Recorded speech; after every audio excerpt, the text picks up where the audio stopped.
Mesmo após eleições, o silêncio das urnas ainda ecoa entre muitos, especialmente os mais jovens. Por que continuam tantos a optar por não votar? E o que será necessário para, de facto, os levar às urnas?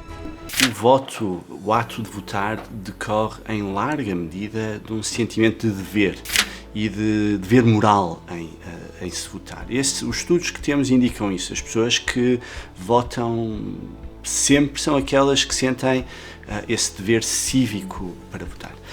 O que nos leva a uma questão importante, é como é que geramos esse dever cívico? E a resposta, eu diria, que vem não quando temos 18 anos e temos a oportunidade para votar, mas é um sentimento de relacionamento cívico que deve ser gerado muito antes disso. E onde o voto, na verdade, deve ser a ponta de um iceberg. E esse é um sentimento de envolvimento cívico que deve ser criado muito mais cedo, a partir da pessoa ser uma criança. Devem ser começados a ser transmitidos esses valores de reciprocidade, de colaboração, de vida em comunidade e também desse sentimento que a minha voz conta, de que eu posso fazer uma diferença no meio, na comunidade, no bairro, na cidade e no país onde eu vivo. E esse sentimento cívico, de facto, depois contribui também para que a pessoa tenha uma participação política e cívica mais forte e também vote. Será que a política começa só no boletim de voto? Ou será que as escolhas do dia-a-dia, mesmo nas escolas, já são parte ativa da democracia? O papel da literacia política pode estar mais perto do que pensamos. A escola tem aqui um papel importante, um papel que é duplo. Um papel, por um lado, de dar informação, de ajudar as pessoas a perceberem como é que funciona o sistema político e aí desenvolverem aquilo que na literatura se chama eficácia política interna, o sentimento de que eu compreendo o sistema político, compreendo a realidade política. E, obviamente, isso é importante também para se votar. Mas também devem assegurar, as escolas devem assegurar que as crianças e jovens sentem que a sua voz é tida em conta. Há diferentes formas de o fazer, a escola aqui pode desempenhar um papel importante. Por exemplo, há algumas experiências que mostram que a simulação de eleições em contexto escolar, obviamente as pessoas não estão a votar porque não vai ter consequência, mas estão a ganhar o hábito, a perceber como é que isto funciona. Essa é uma forma de o fazer. Outras podem envolver formas de os envolverem de alguma forma no processo eleitoral, perceberem, por exemplo, se acompanham os pais para irem votar, não é? Ganham esse hábito. O meio familiar aqui também é muito importante. As famílias onde os pais têm essa prática política mais ativa, depois também os filhos tendem a ter. Se votar é um hábito, por que é que tantos jovens não o adquirem? Há momentos na vida que podem transformar o desinteresse em envolvimento político? Esta resposta pode mudar o modo como pensamos na abstenção. A abstenção segue muitas vezes um efeito de ciclo de vida. Não é? Ou seja, o que os estudos mostram é que, incluindo para Portugal, é que há um efeito de ciclo de vida em que as pessoas começam a votar mais quando passam certos marcos importantes na sua vida, quando começam a trabalhar, quando constituem a família, quando se mudam da casa dos pais. Portanto, há aqui marcos importantes na vida de uma pessoa que faz com que ela depois ganhe mais interesse na vida coletiva e participe. E, portanto, há aqui um efeito de ciclo de vida e o que é o comportamento numa certa altura pode não ser mais tarde. Mas, por outro lado, também sabemos que o voto é um hábito que se adquire. Os eleitores frequentes ganham este hábito, foram socializados por este hábito de votar. E, portanto, aqui um desafio importante é também ajudar os jovens a adquirirem, desde a primeira eleição em que podem votar, este hábito de votar. Será que crescemos politicamente como crescemos em casa? O contexto familiar molda mais do que apenas os valores pessoais. Será que influencia o próprio envolvimento democrático? Sim, a resposta é sim. Há uma influência do contexto familiar importante. A orientação política dos pais tem uma influência na orientação dos filhos. Obviamente não é uma coisa que seja uma coisa absoluta, não é? Mas em geral sim, e também as pessoas que crescem em famílias que têm uma maior participação política também, e eleitoral, que vão votar mais, também tendem depois os filhos a votarem mais, porque há aqui um efeito de socialização familiar que se gera, não é? E portanto nesse aspecto é algo que acontece. O mesmo em termos de orientação política, não é? Há uma transmissão também, muitas vezes do seio das famílias, de posicionamento ideológico, posicionamento político. Mais uma vez, não é uma coisa absoluta, mas há esse efeito, sem dúvida.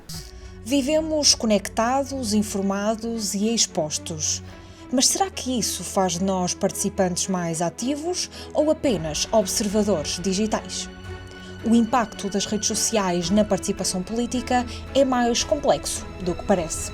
Há uma tese de doutoramento recente de uma excelente jovem investigadora, Sara Machado, da Universidade do Porto, que aborda precisamente isso, a relação dos jovens e redes sociais com a participação eleitoral.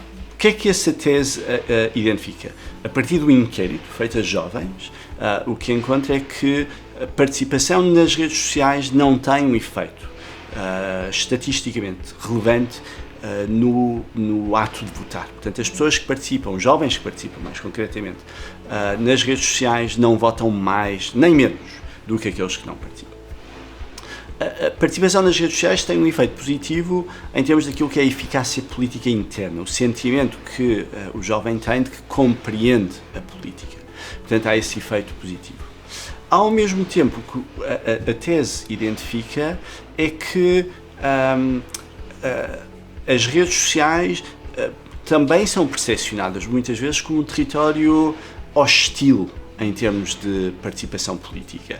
Depois há o outro lado que refere bem, não é? As pessoas podem não envolver-se politicamente nas redes sociais por este efeito, por considerarem que é um espaço tóxico, mas consomem muita informação a partir das redes sociais, não é? E esse consumo é muito interessante porque é mediado através dessas redes sociais. Portanto, nós, há os debates, agora tivemos os debates entre os líderes partidários para as eleições legislativas. Mas muitas vezes o consumo que é feito, particularmente pelos jovens, mas não só, do que aconteceu no debate, não é verem o debate, não é verem os comentadores que comentam o debate nos canais de notícia a seguir, mas é ver youtubers ou influenciadores políticos, como a literatura chama, que estão no TikTok e que fazem uma digestão dos momentos do debate, e essa digestão é feita com uma orientação política que é muitas vezes reflexo de bolhas em políticas e mediáticas em que a pessoa se encontra. E, portanto, temos aqui um processo onde as redes sociais são, digamos, o prisma a partir do qual se vê a realidade. E sabemos que são particularmente suscetíveis a essas dinâmicas de desinformação que referia.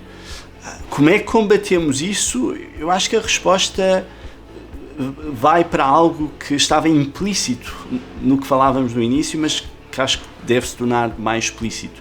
É preciso construir comunidade, é preciso as pessoas falarem uma com a outra.